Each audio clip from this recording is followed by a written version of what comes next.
Oficialmente llamada República de Cuba, es un país de habla hispana latinoamericano del área del Caribe que se encuentra en el archipiélago de las Antillas Mayores. Es la isla más grande de la región caribeña. Se rodea por el Mar Caribe y el Golfo de México en el Océano Atlántico. Cuba tiene una extensión territorial de 109.884 kilómetros cuadrados y cuenta con un territorio externo conocido como la Isla de la Juventud. Actualmente la población es de 11.34 millones de personas. El 18.66% reside en la capital del país, La Habana. La Habana es una de las ciudades más reconocidas en la cultura popular y ha sido escenografía de videos musicales, películas a nivel mundial debido a su ambiente colorido y clásico. Cuba se divide en 15 provincias. Otras ciudades importantes de Cuba son Santiago de Cuba, Santa Clara y Guantánamo. La religión oficial es el catolicismo, el idioma oficial es el español, es un estado socialista y la moneda oficial es el peso cubano. Cuba fue descubierta por Cristóbal Colón en su primer viaje, el 28 de octubre de 1492, y le nombró La Juana. Luego, el día 10 de octubre, en 1868, se le cambió el nombre a Cuba. Cuba tuvo 3 guerras de independencia contra España y declaró su separación de los mismos el 24 de febrero de 1895 y luego consiguió su independencia el 20 de mayo de 1901. Un carretero alegre pasó.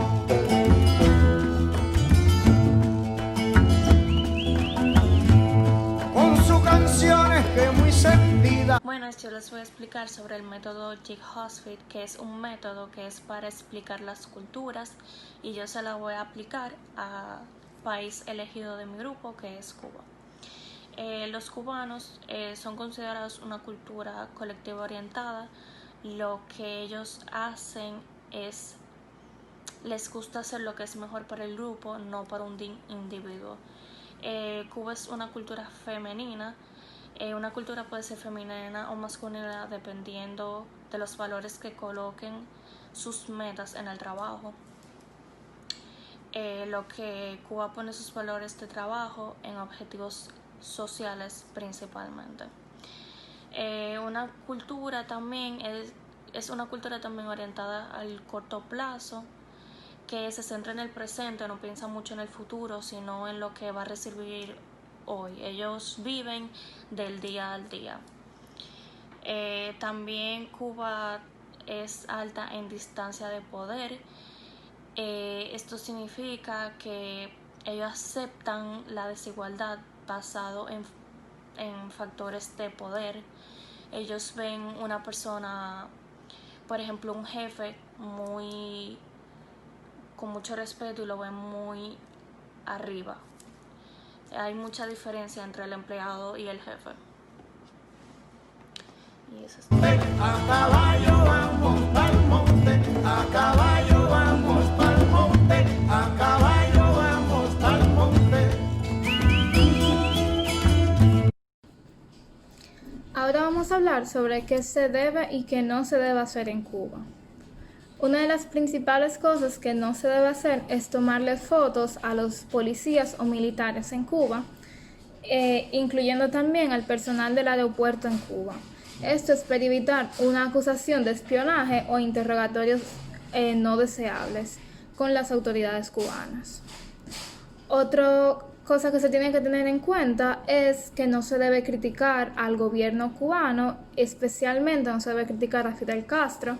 Cada persona de ese país tiene sus opiniones sobre eso, pero los cubanos no carecen de libertad de expresión y la crítica al gobierno no es tolerada. Así que para ellos no es normal hablar sobre su gobierno de mala manera, de ninguna forma. Otra cosa más que tampoco se debe hacer en Cuba es soplarse la nariz en público, ni tampoco escupir en la calle. Para ellos esto es una falta de educación muy grande.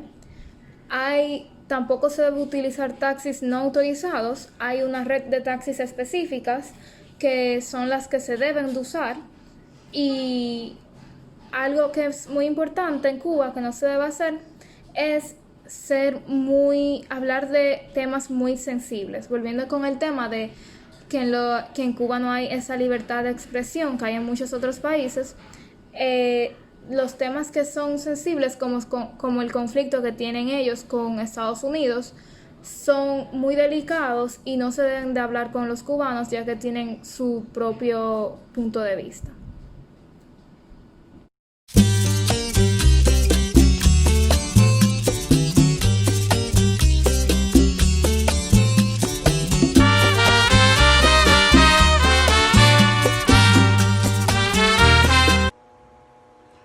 Bueno, quizás nos preguntamos cómo debemos comunicarnos de forma efectiva en Cuba, así que le estaremos dando los siguientes consejos.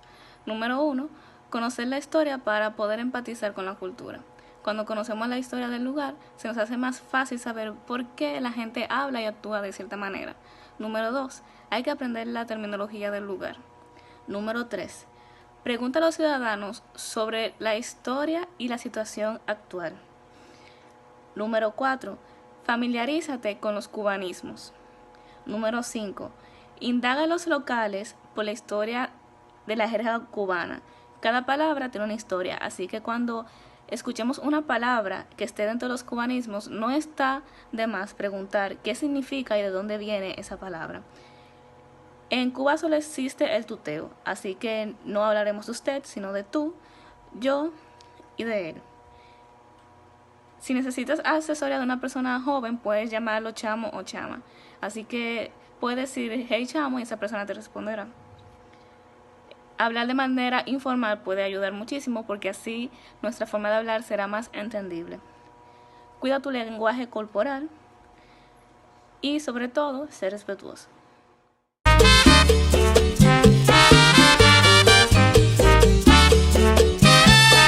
Vengo a ir a escuchar los cantares de mi Cuba.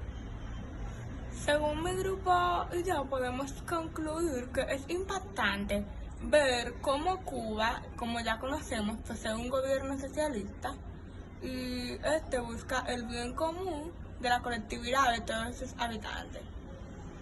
Cuba es un país muy brillante y lleno de color. A pesar de todo, debemos destacar que esta no tiene libertad de expresión. Sin embargo, es un país rico en valores. Cuba, podemos destacar algunos datos curiosos, como lo es, por ejemplo, que es considerado como un cocodrilo por la formación de su isla. Y su ave de origen es el colibrí, siendo esta el ave más pequeña del mundo. Es importante también, un dato curioso que nos sorprendió, es que Cuba es uno de los 2 únicos países del mundo que no consume Coca-Cola.